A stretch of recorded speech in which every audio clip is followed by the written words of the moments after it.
Three things majorly we need to worry about MH Law CET 3 years और 5 years examination. सो अगर आप 23 के लिए प्रिपेयर कर रहे हो या 24 के लिए प्रिपरेशन कर रहे हो तो तीन जो सिलेबस का पार्ट है उसमें 70 to 80% जनता का स्कोर नहीं आता और you can say 70 to 80% Janata fail होती है बिकॉज ऑफ दिस सेक्शन. तो ये काफ़ी important information I will be giving you in this video. Do watch very carefully and share this video to all your friend दो जो are targeting for GLC Mumbai, IELTS Pune या तो उनको CET में top करना है. अगर ये तीन चीज़ पे काम नहीं किया आपने तो फिर डिफ़िकल्ट है स्कोर लाना और मैक्सिमाइज़ नहीं कर पाओगे स्कोर. मतलब जनरल टॉपिक आप सब लोग पढ़ लोगे बट ये तीन ऐसे टॉपिक है जहाँ पे टॉपर्स काम करते हैं, जहाँ पे आपको एक्चुअली काम करने की ज़रूरत है. हर साल ये तीन एरिया पे because of these 3 area paper का जो गेम है वो चेंज हो जाता है. So every year because of these 3 things आपका paper you can destroy your paper basically. तो इसको थोड़ा सा ध्यान से समझो और उसके हिसाब से आपकी प्रिपरेशन चैनलाइज करो. ठीक है, so let's start the video. Number 1 is nothing but GK. Static हो गया, करंट अफेयर्स. 2 टाइप के GK आपके CET 3 years और 5 years एग्जाम में मिलेंगे.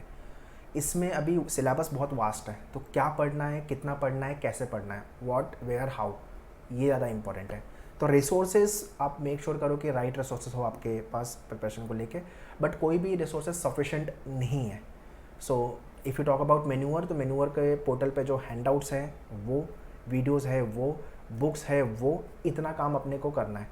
फिर भी इसके साथ साथ मैं स्टैटिक के लिए लूसेंट रिकमेंड करता हूँ सबको कि एटलीस्ट हाँ इतना होने के बाद फिर आप लूसेंट पे भी काम कर लो. बट इतना आपने अगर कर लिया तो डिसेंट लेवल का स्कोर डेफिनेटली एग्ज़ाम में आएगा. इतना तो फॉर श्योर है, आपका एक अच्छा मतलब डिसेंट स्कोर बनेगा एग्ज़ाम में.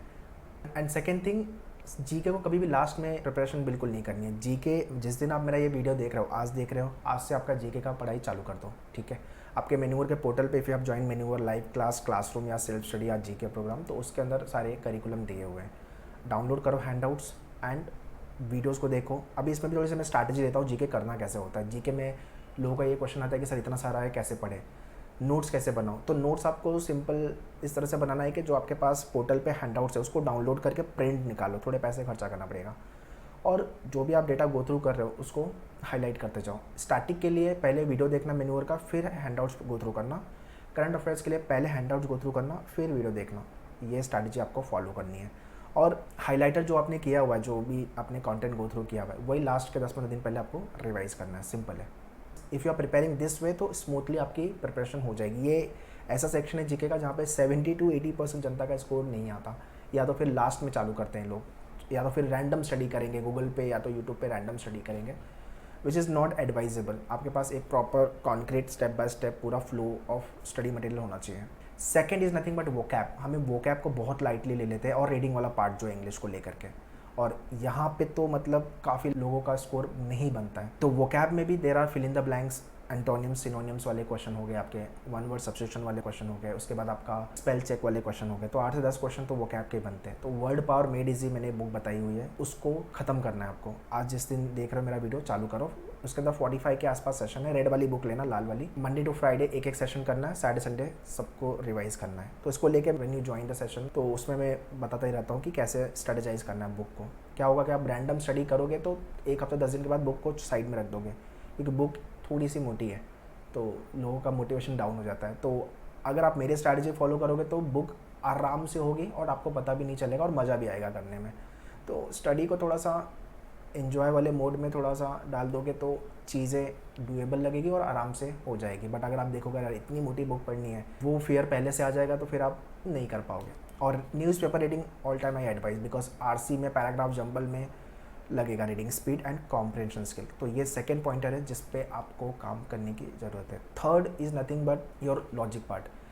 लॉजिक में भी हम ट्रेडिशनल करके खुश हो जाते हैं, क्रिटिकल करके खुश हो जाते हैं, but analytical reasoning is painful section. मतलब यहाँ पे आपको क्वेश्चन जो सॉल्व करने हैं उसके लिए प्रैक्टिस चाहिए और सारे टाइप के क्वेश्चन आपको प्रैक्टिस करने हैं. लीनियर हो गया, सर्कुलर हो गया, डिस्ट्रीब्यूशन हो गया, एज वाले हो गया, फ्लोर वाले क्वेश्चन हो गए.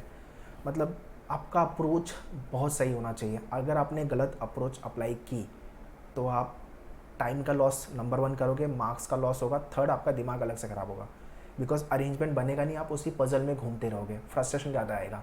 एंड बिकॉज ऑफ दैट दूसरे जो सेक्शन है क्वेश्चन है वो हैम्पर होंगे. तो इसको लेके आपको थोड़ा सा प्रैक्टिस करने की ज़रूरत है। एनालिटिकल के लिए मैं आइडली रिकमेंड करता हूँ कि एग्ज़ाम के 2 महीना पहले ज़्यादा ड्रिलिंग चालू कर देनी है।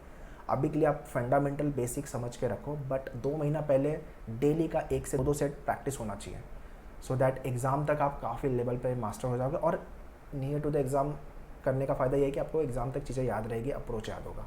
सो ये 3 इंपॉर्टेंट पैरामीटर्स हैं जिस पे आपको काम करने की ज़रूरत है डे 1 से। चाहे आप CET 3 इयर्स लॉ प्रिपेयर कर रहे हो, चाहे आप 5 इयर्स लॉ CET प्रिपेयर कर रहे हो, डजेंट मैटर। बट ये 3 एरिया पे अगर आपने काम किया तो बाकी के एरिया तो आपके लीगल प्रिपेयर हो जाएगा। आपका अगर 5 इयर्स हो तो मैथ्स प्रिपेयर हो जाएगा। बट ये 3 एरिया मतलब लोग इसको बहुत ही फॉर ग्रांटेड ले लेते हैं और फिर बाद में प्रॉब्लम इसी सेक्शन में आएगी आपको, ठीक है। सो that's all in this video. और भी बहुत सारे वीडियोस 3 ईयर 5 इयर्स को लेके आने वाले हैं, तो चैनल को सब्सक्राइब करके रखो। मैनुअल लॉ एंट्रेंस करके अलग से चैनल है, उसको भी सब्सक्राइब कर लो। And if you want to join batches 3 years और 5 इयर्स को लेके, क्लासरूम अगर ज्वाइन करना है मुंबई बेस्ड हो तो दादर बोरीवली वैसे you can visit. But if you are not Mumbai based then you can check out online live class, ठीक है। You can contact our team on this number, okay. And this is what the complete teaching curriculum which you will be getting for your preparation. तो जो मैंने बताया वो follow करोगे तो definitely you will end up with the top law colleges for your career. सो ये सारी information batches को लेके मैंने डिस्क्रिप्शन में दिया हुआ है, डू चेक द डिस्क्रिप्शन। और अगर आपको मॉक टेस्ट ज्वाइन करना है, बुक्स ज्वाइन करना है, self study programme, log on to manuedu.com/law entrance। So that's all in this video.